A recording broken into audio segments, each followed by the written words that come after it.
BRS MLA Kaushik రెడ్డిని పోలీసులు arrest చేశారు. మనోజ్ అనే గ్రైనేట్ వ్యాపారిని బెదిరించిన కేసులో కౌశిక్ రెడ్డిని శంషాబాద్ ఎయిర్పోర్టులో సుబేదారి పోలీసులు అరెస్టు చేశారు.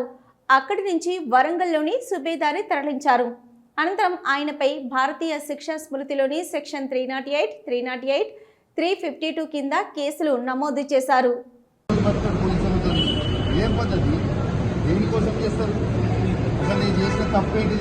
అన్యాయం ఏంటి? ప్రజల కోసం బరాబర్ ఆ క్వారీలో ఇబ్బంది అవుతుంది. ఇల్లీగల్ గా నడుస్తుంది క్వారీ. అది రేవంత్ రెడ్డి బేనామీ, సీతక్క బేనామీ, కడియం శ్రీహరి బేనామీ, ఎమ్మెల్యే నాగరాజ్ బేనామీ. వాళ్ళ బేనామీలకి కొన్ని ఇందులో రాస్తాడు. ఇదేం పద్ధతి? అసలు ఇదేం నాకు నోటీస్ ఇవ్వకుండా మీరు ఎట్లా అరెస్ట్ చేస్తారు? రేవంత్ రెడ్డి చెప్తే మీరు అరెస్ట్ చేస్తారు. రేవంత్ రెడ్డి చెప్తే మీరు అరెస్ట్ చేస్తారా? రేవంత్ రెడ్డి ఇదే కాదు కదా. రేవంత్ రెడ్డి మీ జీతం మీద రేవంత్ రెడ్డి ఇస్తారు కదా. ఇదేం పద్ధతి? ఇది పద్ధతి కాదు కదా. ఇదేం పద్ధతి? ఇది పద్ధతి కాదు కదా. ఇది పూర్తిగా అన్యాయం. రేవంత్ రెడ్డి గారు పెట్టుకున్న అక్రమ కేసు ఇది. కమలాపూర్ మండలంలో గుండే గ్రామంలో ఇల్లీగల్ మైన్ నడుస్తా ఉంది.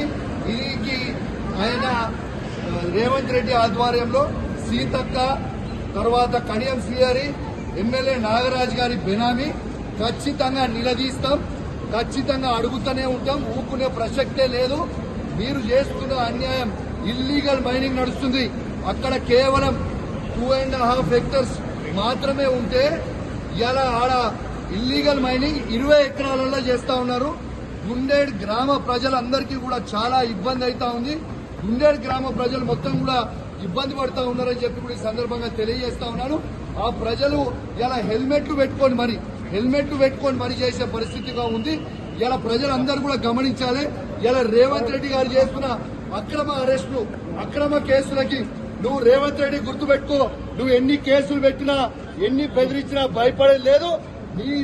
నీ సంగతి తప్పకుండా చెప్తాం. ఖచ్చితంగా ప్రజలలో చెప్తాం. ఖచ్చితంగా చెప్పే ప్రయత్నం చేస్తాం. జై